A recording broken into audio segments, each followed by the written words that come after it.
Is that correct? That holding of the kasi unfolding.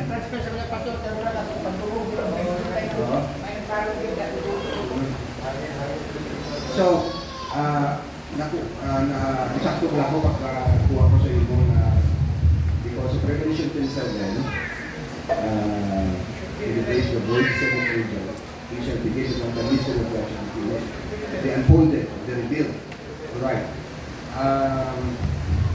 Ano ng mystery? Kasi Brother Branham, Pastor, sa Christ is the mystery. Is this a time of the answer? Ang si Brother Branham, na si Lilia, may nasulat na mystery at may unwritten na mystery. Amen. Tapos, mensahe na ni Brother Branham, proving his word, naghambal naman si Brother Branham, na ang iyang mission, ang pag-upgrade, ang anong lang kasilyo, ang nasulat lang ang niya. Maraming kapitan ito sa quotation na lang, magkakaroon natin. Ano nang nagdata po ko sa?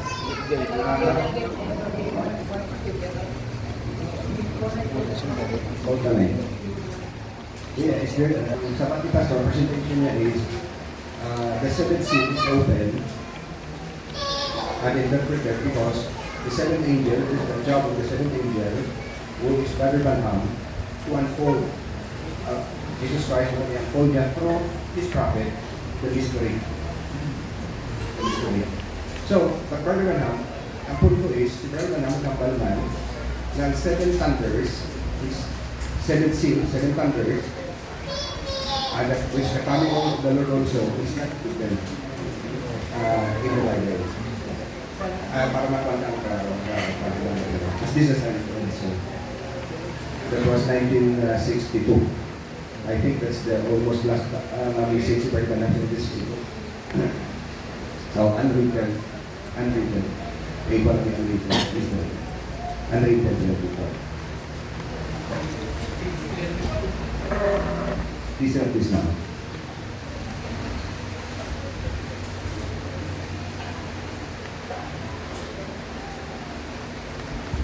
Leave.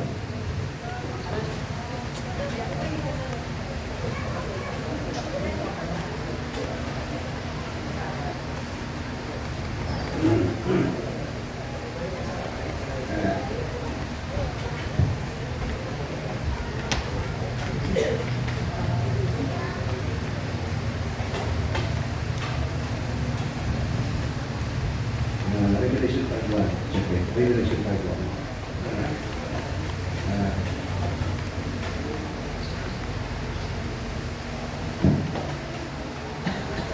Alright, I'm going to notice Revelation 5:1.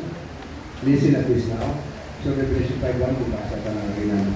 And I saw in the right hand of him, close to the throne, a book written within. The writings niya was within side, and in the back side, sealed and seven sealed. Now, there is writing on the inside at the book, but the back side had seven seals, and the back of it that wasn't written in the book. Okay? Now, this is Revelator talking John. Now, remember, it wasn't written in the book. It wasn't written in the book. Okay. And in the days of the voice of the seventh angel, okay, at this mystery, all this mystery that's written within should be finished. Again, that's written. Pero before that, it wasn't written in the book. What's even on there's something unwritten. May unwritten, may unwritten. Okay? They are opposite, ano? Written and written. Ang hapal niya lang niya, and then there's a feeling niya, this mystery that is written within should be finished. So, ang akong pagkuha sa Brother Branham is, ang iya lang niya, mission is ipahayag written within. That's the written mystery. The whole Bible is a mystery. It should be taken care of in that day. Now, do you see what I mean? Are you following me? Okay. Then is the time, alright? Patapos ko na, then is the time for the seven voices of Revelation 10, Revelation 10:4, no? To be revealed. When the book is finished, there is only one thing left. And that's the seven mysterious voices of thunder that was wrote on the backside of the book that John was forbidden to write. Let me read it. Okay, basa na. Okay? So, ang pagkuha sa gagawin na teaching is, may ang written, ang nasulat. Siyempre, nasulat. Ang unwritten is about the seven thunders. Wala siyang nasulat ng seven thunders. Kaya unwritten man, yung matapos mapahayag ang nasulat, sa ulihin na, pagkatapos sila, amo na pagpahayag sa seven thunders. Now,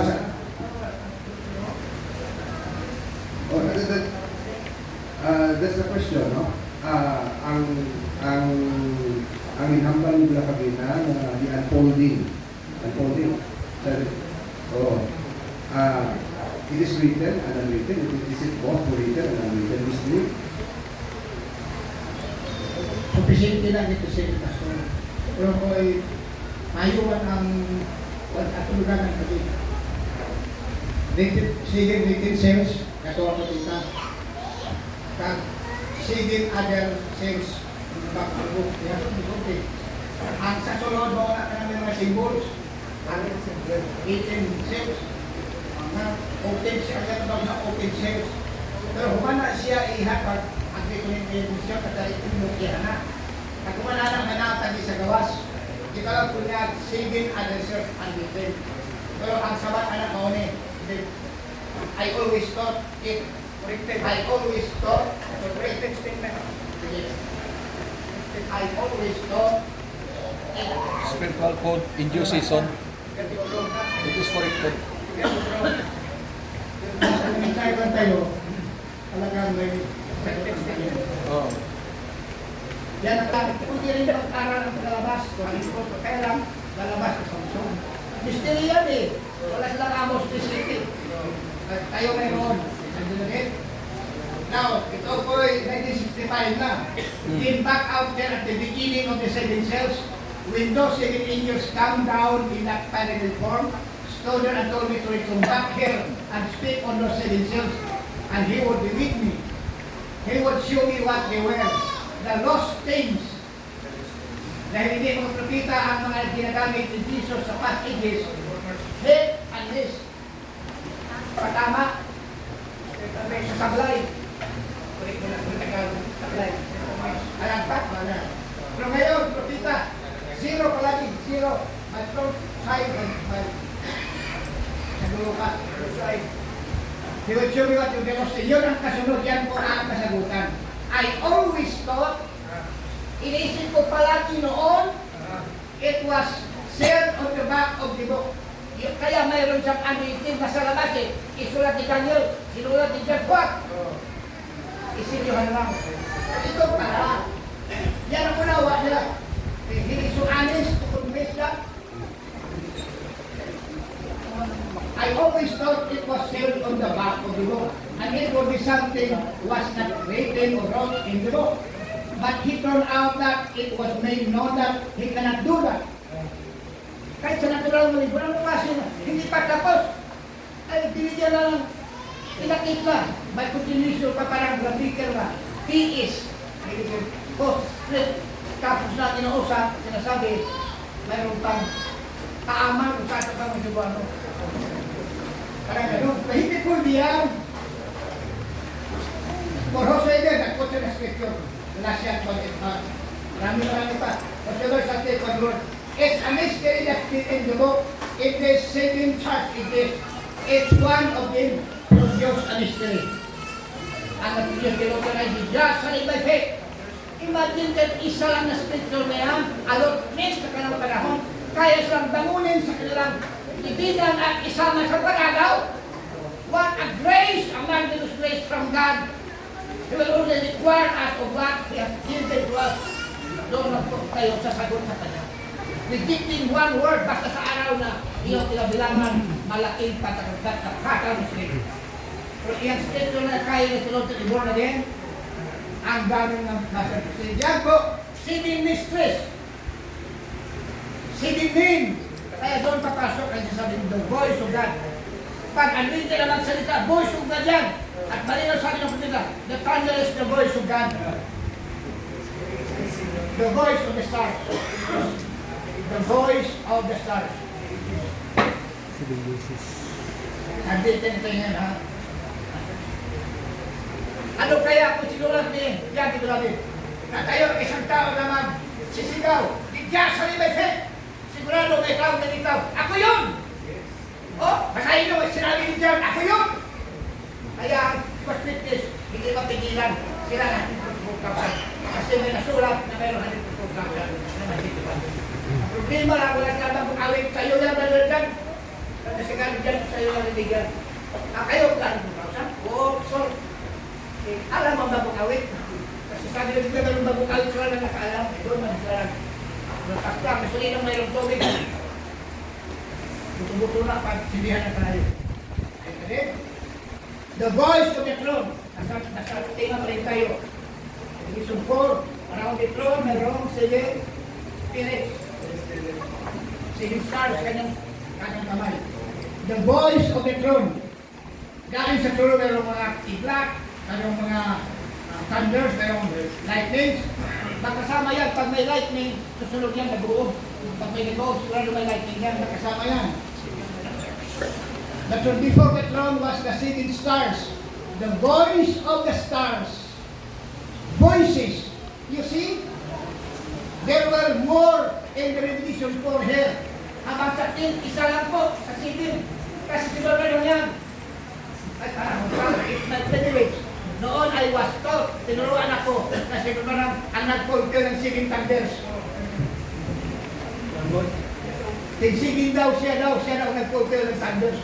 Inabasa ko sa ang thunders ay voices. E paano siya naging thunders? Si voice lang siya. Thunders are voices.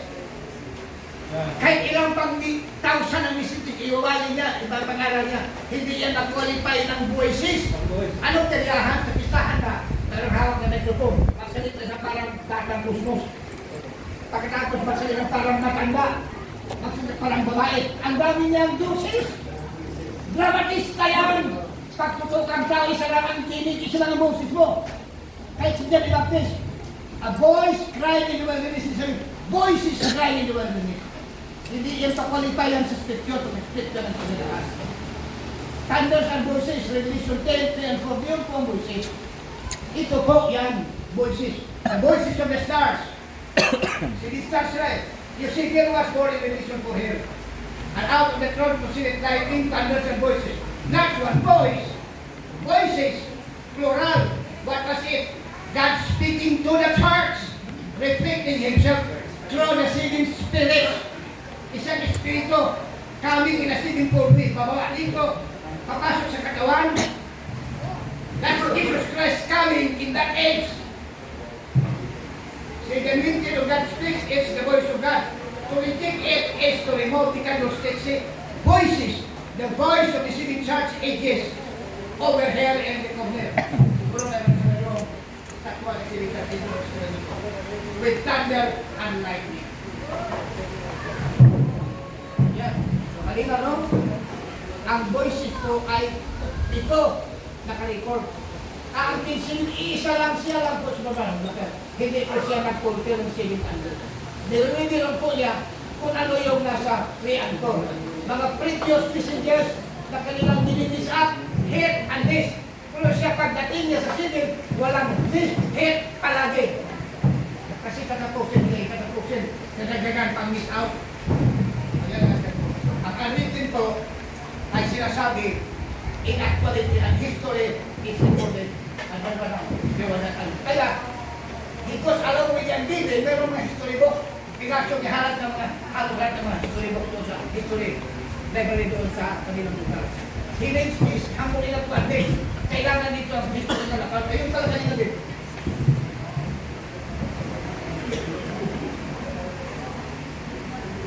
And this is fully known to God the Father. In this service, God came unto him. Hawak ng Diyos ang ayan lahat. Kaya kanyang misteryo, ganda na po, hidden mystery, in a triple manner. Si Kristo ang una, kasi kanya binigay. Binigay niya dito sa lupa. Unti-unti, through the ages. Ayan ang kinalasasan ng hindi ko. See how infallible his promises is. Now you are James to do that. That's not tradition. Hindi binigay kay James. Yan, kay Jan.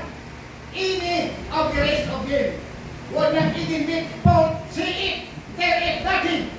Malinaw ba yan sa inyo? Hindi binigay kay James. Hindi binigay kay Jan. Hindi binigay kay Pedro. Hindi binigay kay Pablo. Kahit si Pablo pa naman. Hindi binigay. Only one need to say it. Only one need to say it. Kaya ang written, history will prove it. Kasi history yan. Kaya tinikapag history. So walang misunderstanding na ang 7 kindness po is the voice of Jesus Christ. That voices. One voice, but kung ito'y mababa na, it will be channeled to 7 men. Hindi yan 7 men. Ano ba? Yan kamalian natin talagang kinakantong-tuman. It's undead what we have. So, that's true. Mayroon din interpretation ng 7 men. Pagsasalita ang version, sabi ko, pag ikaw mamuhay mo, pag ikaw pa rin yun, buhay siya kasabi, hindi buhay. Hindi pa mamuhay na. Okay na. Only one need to say it.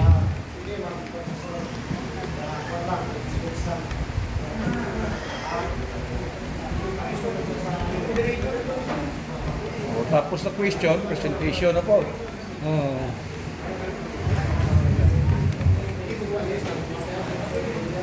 Iban din. Sa percent, simbolang kabayo. Yes, simbolang gihapon. So nga sa hindi. Because ito history to back up whosoever can interpret that. Then ang kung tama ka ng interpretation, impersonito yan. Kaya history na sa from the Catholic started interpreting the Rome. Diba, thank you. Bali, may one question po sana. May isa pa lang question. May dua ka ba? Kaya mo na po son. Isa na. So, ang next question ko is, kung di pa kapulis ang kapito Masilio, kung sa oras na solusyon. Pastor na po, kuha ko sa iyo, ang interpretation sa half-hour silence, amunin ang mga tinako, mysteries, in ages, history, no? Na bigala ni Brother Dalpan. Ano, what exactly is the interpretation for half-hour silence also? Kung kamo ng ate, why ko nag-advance ang at-ayaw sa akin. Inghasa ko na ang proteksyon. So kung nangyari pa man po, tamalong na ako ng anong at-ayaw sa akin. You want to know, I can answer that. I do not know the answer. I do not know what is the meaning of at-ayaw sa akin. I do not know. I do not know. I do not know.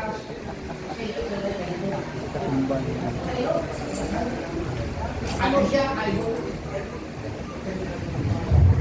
Okay, ako po sa inyo.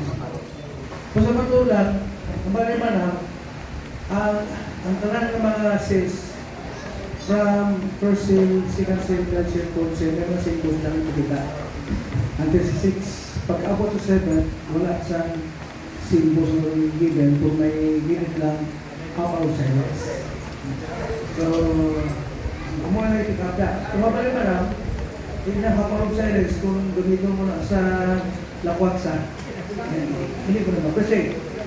Hindi mo na mag-proceed. Kung i-apply mo na siya sa one trip log lang. Tapos ma-mess mo ang inang oras, tapo na mga yung things. Kung ka na sa specific i-gamit lang mo, ano mo tapo na. Okay, Brad, ikaw Brad, ano ka ba question o kung percent? Okay, 1%. Okay ba, brother, no? From Ayan. Pangalaw. So, malayo.